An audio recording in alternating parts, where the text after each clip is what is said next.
Bonjour à tous, une petite vidéo sur la distinction entre les expériences d'éveil et puis la réalisation de notre véritable nature, on va dire, où là on s'installe véritablement dedans.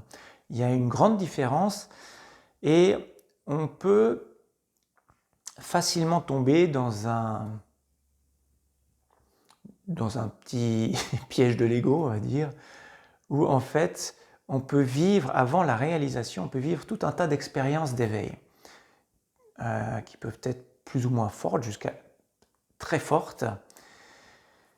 Et ce qui va se passer bien souvent dans ces expériences d'éveil, c'est que tant qu'il n'y a pas la réalisation qui est là, où on s'assoit vraiment dans cette conscience, on fusionne quelque part avec cette conscience et on est cette conscience qui vit l'expérience, tant qu'on n'est pas vraiment installé là-dedans, ce qui se passe, c'est qu'on va vivre une expérience d'éveil qui est un avant-goût de ça, donc c'est quelque chose de très bien, et d'ailleurs il y en a de plus en plus, et c'est formidable, parce qu'il y a une réelle ouverture et des opportunités d'éveil, de réalisation maintenant importantes, donc tant mieux, mais il faut juste être prudent, parce que quand on vit une expérience qui peut être extrêmement forte, qui est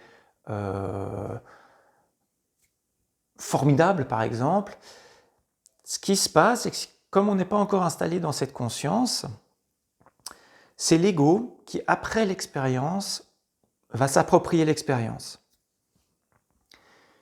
Et ça, il faut être prudent parce qu'on peut vite avoir tendance à se dire « ça y est, je suis éveillé, ça y est, c'est arrivé », alors que finalement ce n'était qu'une expérience, un avant-goût, et l'ego se réapproprie ça, et donc du coup on va développer un ego spirituel. Donc, et dans cet ego spirituel, pour aller à la réalisation, il va bien falloir le dénouer, parce que ça crée un nouveau nœud, finalement ça crée un nouveau concept, même s'il est spirituel, mais ça reste un concept, et donc du coup on ne vit pas la réalisation. Et donc pour pouvoir vivre la réalisation, il faudra bien à un moment ou à un autre aller dénouer aussi ce concept, aller le voir pour ce qu'il est, un concept encore construit par l'ego, qu'on s'est construit nous-mêmes, et pour pouvoir le relâcher, pour pouvoir vivre réellement la réalisation, vivre dans cette conscience que nous sommes. Donc voilà, c'est vraiment important de bien comprendre ça et donc de partir du principe qu'on n'y est pas, parce qu'une fois qu'on y sera, une fois qu'on y est, il n'y a vraiment aucun doute et surtout il n'y a plus aucun attachement à tout ça, parce que tout ça tombe aussi, c'est que des concepts. La grande différence, c'est que ce cheminement, il est nécessaire, donc à la base, c'est toujours l'ego qui veut aller mieux, donc qui fait toutes ces recherches, qui fait ces démarches et qui veut obtenir quelque chose, qui veut obtenir l'éveil. Donc c'est toujours, tout ce parcours est une phase vue par l'ego d'acquisition. Et en fait, la réalisation, c'est de relâcher toutes ces acquisitions. C'est de se rendre compte que toutes ces acquisitions, ce n'est que des concepts mentaux pour aller mieux. Mais ils vont être nécessaires pour notre parcours, mais à un moment, tous ces concepts tombent parce qu'on se rend compte qu'ils n'aboutissent à rien. Et quand tout tombe, alors, quand tous les concepts tombent, alors il reste la conscience que nous sommes.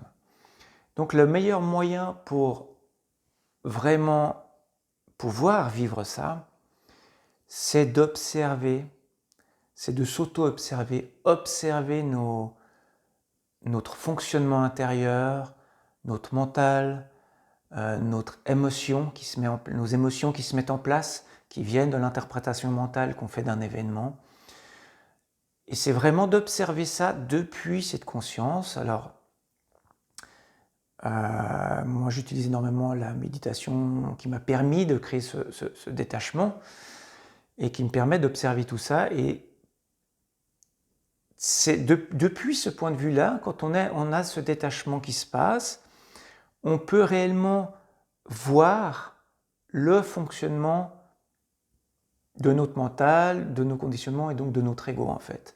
Donc on a vraiment un détachement entre, on a comment on va dire, une relation entre la vraie conscience que nous sommes derrière, notre véritable nature qui est derrière, et l'ego pour lequel on se prenait jusqu'à maintenant.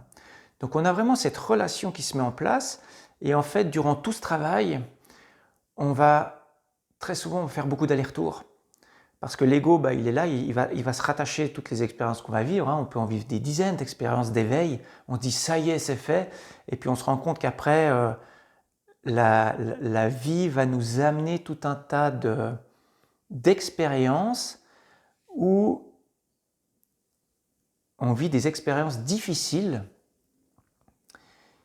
Et ces expériences difficiles, en fait, il faut, quel que soit où vous en êtes sur votre parcours, il ne faut pas les voir comme une fatalité, mais comme une opportunité de voir où il y a encore, comment on va dire ça, l'ego qui est aux commandes, l'ego qui veut.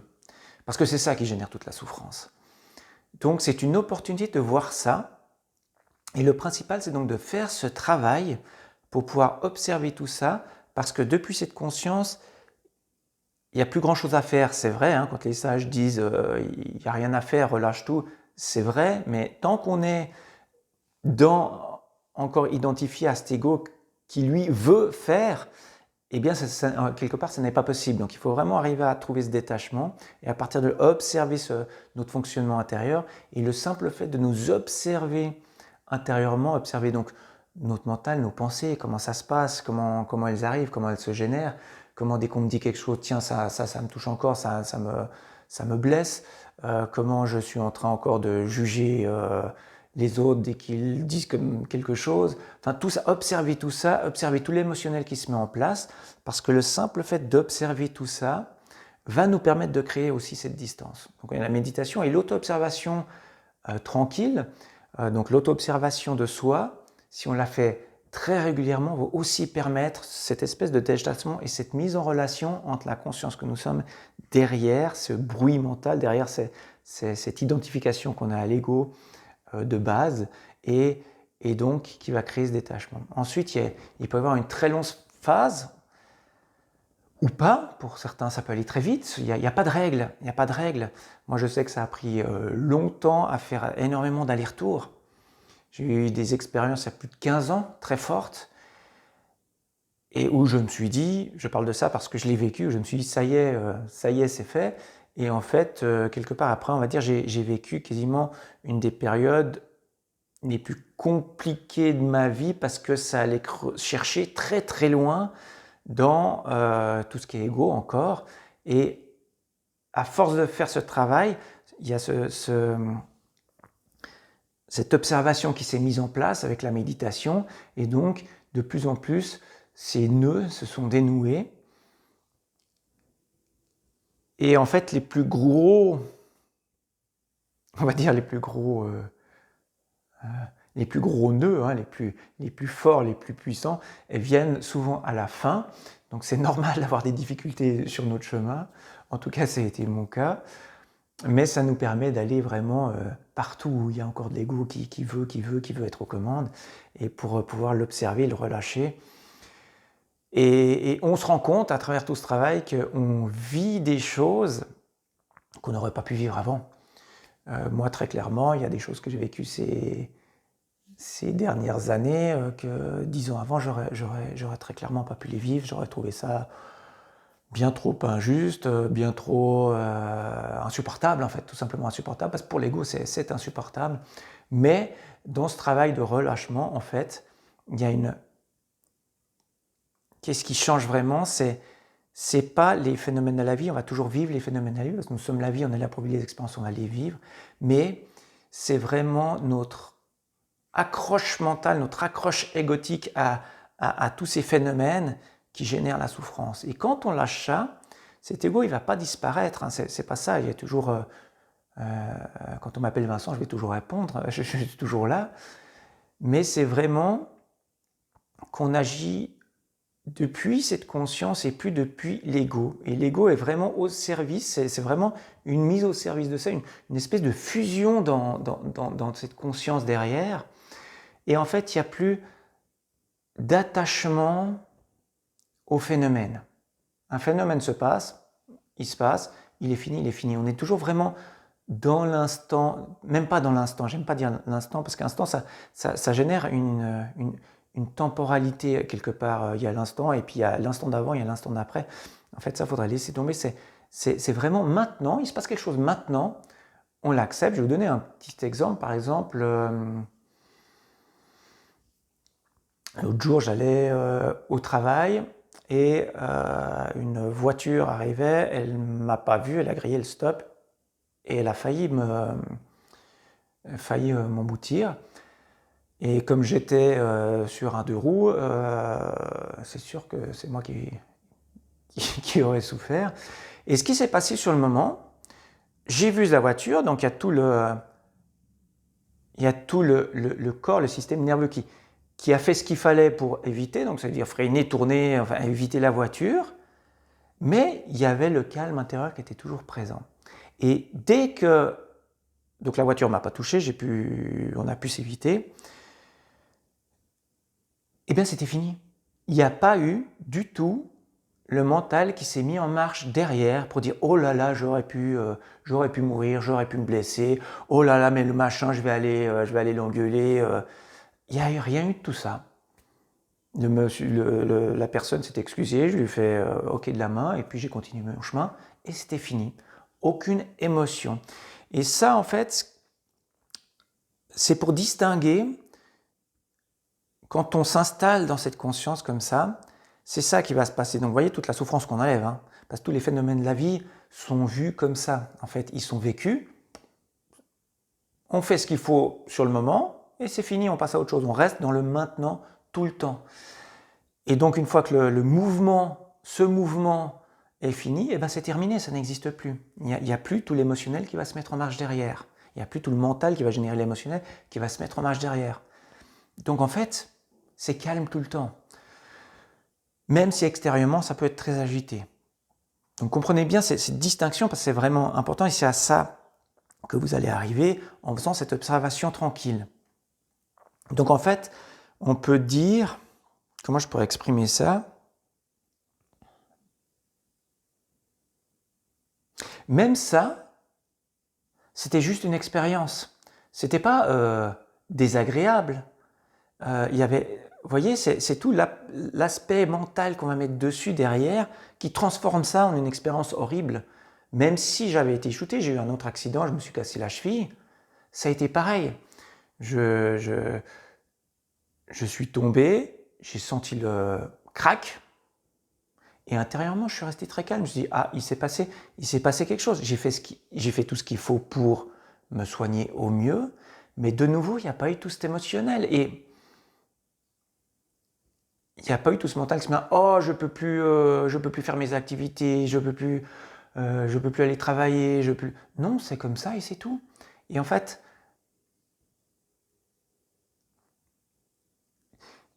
on peut distinguer avec ça l'émotionnel, parce que l'émotionnel, ça va aussi dans le positif, bien sûr, et la joie de l'expérience qui est dans la conscience derrière, qui, elle, n'a pas vraiment de jugement, c'est juste, quelque part, la joie de vivre l'expérience de la vie. On verra qu'il y a plein d'autres choses qu'on peut faire avec ça, mais juste pour distinguer le point de vue émotionnel du point de vue du vécu à partir de cette conscience. Parce que c'est vraiment... on supprime la souffrance quand même. C'est quand même un pas extraordinaire dans l'expérience qu'on peut vivre et que vous pouvez vivre vraiment. C'est que on pourrait distinguer une joie sans cause, même pas un sentiment, mais oui, une espèce de joie de vivre l'expérience qui est dans la conscience, et puis du point de vue on va dire, c'est tout le côté émotionnel, beaucoup de petites joies, petites douleurs, mais tout ça est éphémère, alors que cette joie, cette tranquillité dans la conscience, elle est permanente. Et ça n'empêche pas de pouvoir vivre la joie si on en a envie. Il y a une joie sous-jacente à ça qui, quelle que soit l'expérience, est présente, une paix, une tranquillité intérieure qui est sous-jacente à tout l'émotionnel. Mais par contre, pour tout le côté émotionnel, on peut choisir de se réidentifier, de vivre le truc. Par exemple, une joie, si c'est quelque chose qu'on a envie de vivre, un petit bonheur, enfin, c'est des petites joies, c'est pas cette grande joie sous-jacente, inébranlable qu'on a dessus, hein, c'est pas la même chose. Ou de justement, quand c'est quelque chose de négatif, juste dire ok, enfin, on vit le truc comme ça doit être vécu, et basta, c'est tout, ça s'arrête là. Et même ça, on verra que après, quand on s'installe dans cette conscience, il y a moyen de, quand l'ego est plus là pour manifester tout ça, ben, il n'y a plus de raison vraiment de vivre tous ces trucs. Si ça arrive, c'est pas un problème. On sait que ce corps va le quitter un jour, c'est plus du tout un problème. Donc la maladie, la mort, c'est pas un problème du tout. Du point de vue de cette conscience, ça n'est pas un problème. Si je tombe malade, je vais faire ce qu'il faut pour me soigner comme tout le monde. Mais il n'y a plus tout ce côté émotionnel qui va venir et qui vit dans la peur, toute cette peur en fait, parce que tout ce côté émotionnel, derrière c'est de la peur, hein, c'est que de la peur. Et une des premières peurs, c'est la peur de la mort, tout ça tombe complètement.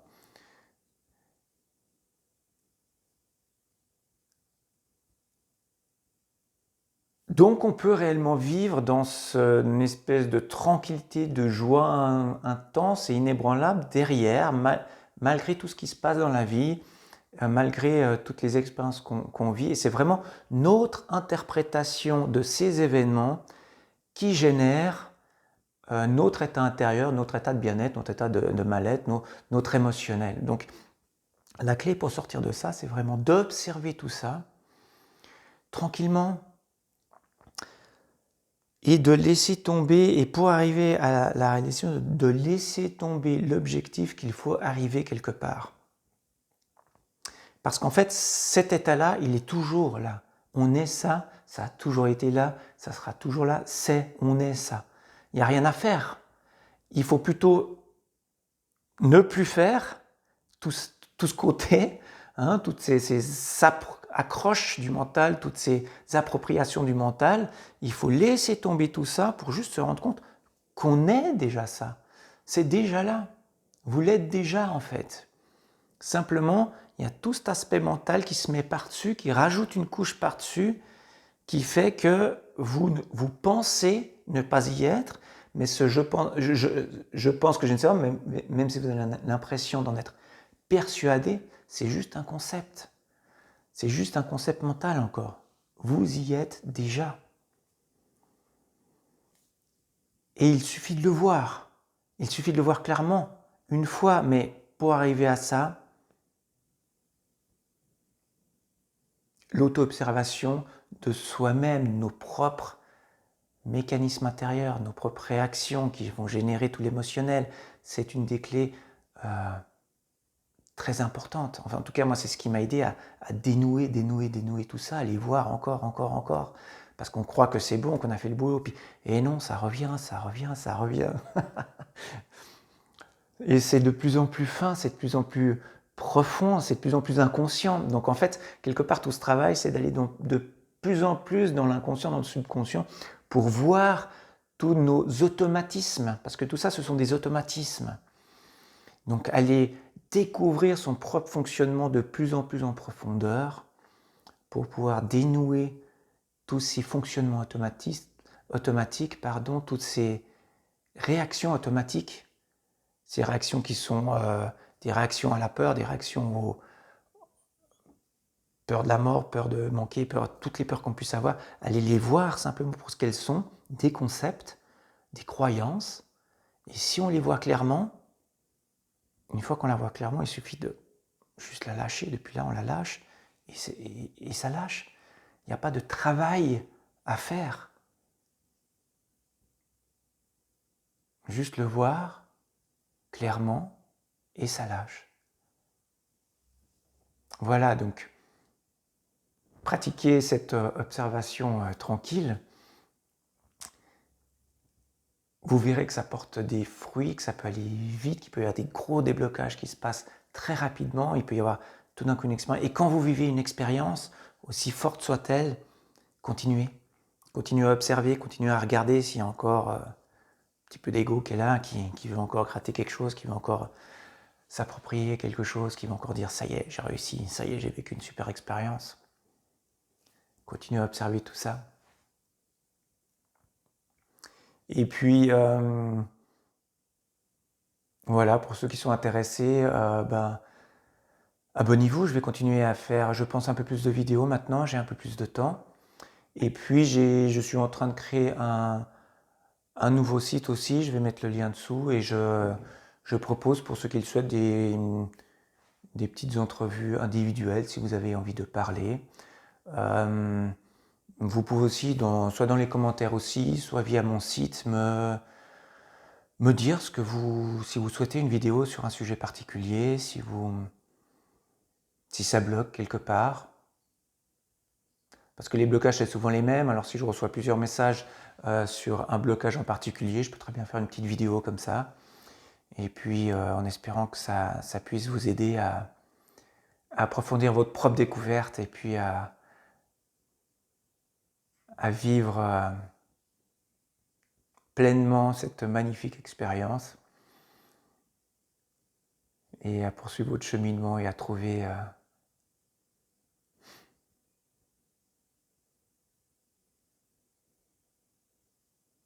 la paix et ce que vous êtes véritablement, qui est déjà là.